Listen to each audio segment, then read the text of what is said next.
The end of the tax year is fast approaching, meaning the clock is ticking for investors wanting to take full advantage of this year's bumper £20,000 tax-free ISA limit. As the search for the best inflation-busting investments intensifies ahead of April 6th, investment trusts could be the gem that many investors have yet to unearth. A recent study by UK brokerage Winterflood Securities found that over a 10-year period to November 30, 2017, the average performance of investment trusts investing in shares trumped open-ended funds in 9 major sectors including UK equity, income, North America and global emerging markets. Investment trusts have been around since the Victorian era, the oldest being Foreign Colonial Investment Trust, which has weathered 150 years, 2 world wars and several financial crises. They were often described as the city's best-kept secret. This is because despite a history of generating higher returns than their unit trust cousins, they weren't actively promoted by brokers. The advent of the Retail Distribution Review in 2012, which called time on the commission payments made to financial advisors when they bought a fund on behalf of their clients, as well as the proliferation of DI investors, has propelled trusts into the mainstay. Investment trusts differ from open-ended funds in a few ways. They are structured like a company with shares that trade on the stock market and invest in a basket of shares, bonds or property. They are known as closed-ended as the number of shares or units trading in the trust is limited and finite. Investment trusts can be riskier than unit trusts because their shares can trade at a premium or discount to the value of the assets they hold, known as the net asset value. Unlike closed-ended funds, also sometimes called unit trusts, investment trusts are also allowed to raise debt in order to fund investment. This means when markets perform well, their investment returns are geared and can outperform the market. It also exposes investors to risk, however, as debt-funded investment can result in bigger losses if markets fall. Trusts have won plaudits among many investors over their performance. In the 11 months to the end of November 2017, the share price of the average investment company grew 14%. According to the Association of Investment Companies figures. In addition, fees for investment trusts tend to be lower than funds, which means your returns are not as affected by charges. What's more, as trusts are closed-ended, meaning there is a fixed amount of shares, unlike in a fund where you risk having your returns diluted if more people invest or if a whole load of people try to sell out their holding. But with more than 300 investment companies to choose from, it is difficult to whittle the options down to those best suited to you. After all, your investment strategy should not remain static, but evolve depending on your priorities and life stage. To help you on your way, the AIC, the trade body representing investment trusts, spoke to financial advisors to get their recommendations for millennials, those in middle life, and pensioners looking to invest their ISA allowances before the deadline hits next month. Dennis Hall, Chief Executive and Chartered Financial Planner at Yellowtail Financial Planning, says millennials can afford to be more adventurous with their investment approaches. They have enough time to ride out market volatility. He adds, the secret is to buy well and hold. I'm torn between investing into a high-conviction investment company like Lindsay Train, or into something more diversified like Scottish Mortgage. Personally, I hold both, and maybe that's the answer. Both funds comb through shares across the globe to root out the best investment opportunities. Jim Harrison, director at Master Advisor, rates Keystone as a growth proposition and Lowland investment company for income. Both invest predominantly in UK companies.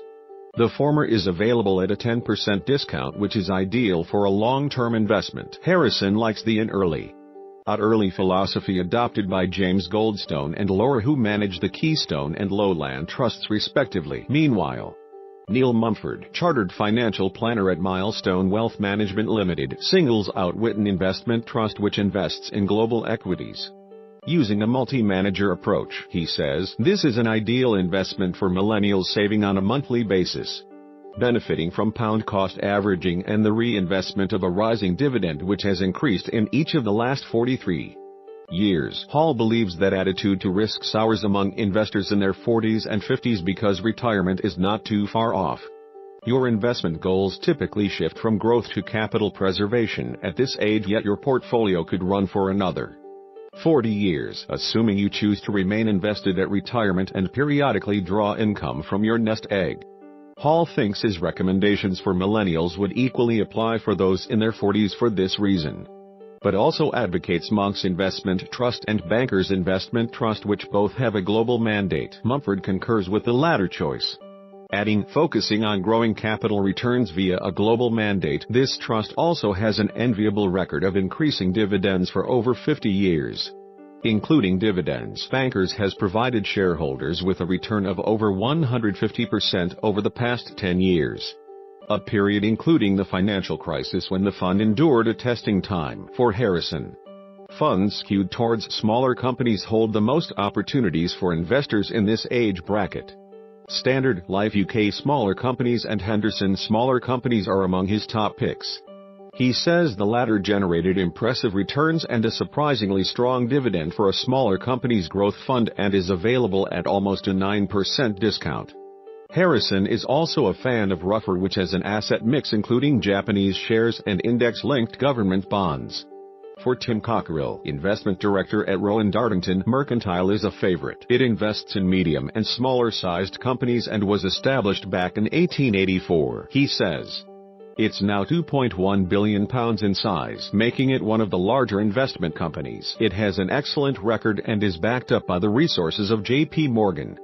The team runs a diversified portfolio of around 100 stocks, which allows them to reduce specific stock risk.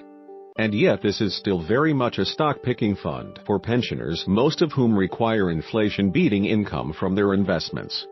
Mumford recommends the Scottish American Investment Company. He commends the company for scaling its yield by 46% over the past 10 years.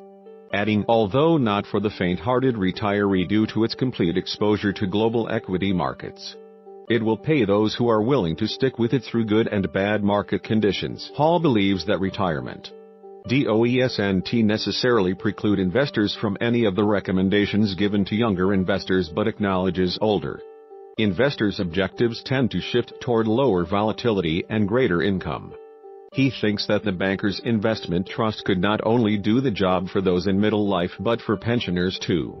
He also favors the City of London Trust for its low charges and consistency of income. UK Equity Income Fund Merchants Trust is Cockerill's pick because it has increased its yield every year for the past 35 years. He said, another attraction is that Merchants has substantial reserves, which enables this progressive dividend policy to be maintained even when there is a short-term shortfall in the current year's income. Harrison, meanwhile, is a fan of J.P. Morgan Claverhouse. Managed by Will Meaden, the trust has been described as a fortress in terms of dividend cover and revenue reserves, having materially more of both than its peers. He said, where the freaks at?